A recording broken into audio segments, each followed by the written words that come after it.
காஞ்சிபுரத்தில் செய்தியாளர்களை சந்தித்த அதிமுக முன்னாள் அமைச்சர் திமுக கூட்டணியில் ஓட்டை விழுந்துவிட்டது என்று குறிப்பிட்டுள்ளார்.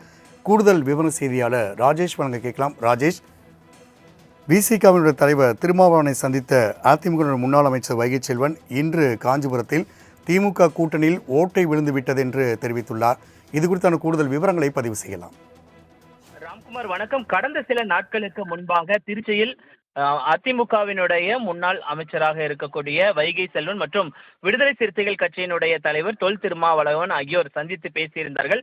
கிட்டத்தட்ட அரை மணி நேரத்திற்கு மேலாக இந்த சந்திப்பு என்பது நடைபெற்றது. இது குறித்து திருமாவளவனுடன் கேள்வி எழுப்பியது போது கூட அவர் விளக்கமளிக்க மறுத்திருந்தார். இந்த நிலையில்தான் வைகை செல்வனை பொறுத்த வரைக்கும் அவர் பேசு பேசு என்ற ஒரு நூலை எழுதியிருந்தார். அந்த நூலை கொடுப்பதற்காக நான் திருமாவளவனை சந்தித்தேன். அதே நேரத்தில் இரண்டு முக்கிய தலைவர்கள் சந்தித்து பேசும் பொழுது நடப்பு அரசியல் குறித்தும் நாங்கள் பேசியிருக்கிறோம் என்று வைகை செல்வன் ஏற்கனவே தெரிவித்திருந்தார்.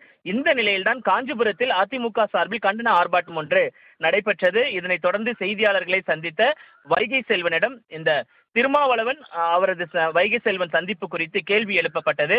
அதற்கு பதிலளித்த வைகை செல்வன், திமுக கூட்டணியில் ஓட்டை விழுந்து விட்டது, இதுதான் தற்போதைக்கு சொல்ல முடியும். அதிமுக கூட்டணியில் ஜெகன்மூர்த்தி இருக்கிறார் என்பதற்காக காழ்ப்புணர்ச்சியோடு என் மாதிரியான நடவடிக்கைகளை எடுத்திருக்கிறார்கள் என்று தெரிவித்திருக்கிறார்.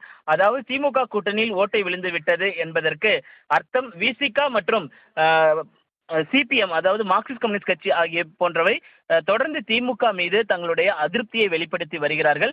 அதே நேரத்தில் விடுதலை சிறுத்தைகள் கட்சியை பொறுத்த வரைக்கும் நாங்கள் அதிக இடங்களை கேட்போம், அமைச்சரவையில் இடம்பெறுவோம் என்றெல்லாம் அவர்கள் கூறி வரக்கூடிய சூழ்நிலையில் திமுக அவர்களுக்கு தொடர்ச்சியாக எதிர்வினை ஆற்றி வருகிறார்கள் என்றால் கூட்டணி இல்லை என்றால் அவர்கள் ஒரு இடத்தில் கூட வெற்றி பெற முடியாது என்று ஏற்கனவே TKS இளங்கோவன் போன்றவர்களும் தெரிவித்த கருத்துக்களை நாம் பார்க்க வேண்டியிருக்கிறது.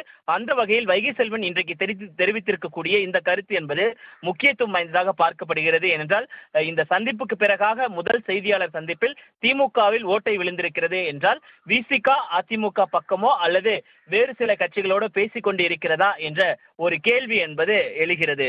ராம்குமார். ராஜேஷ், தகவலுக்கு நன்றி.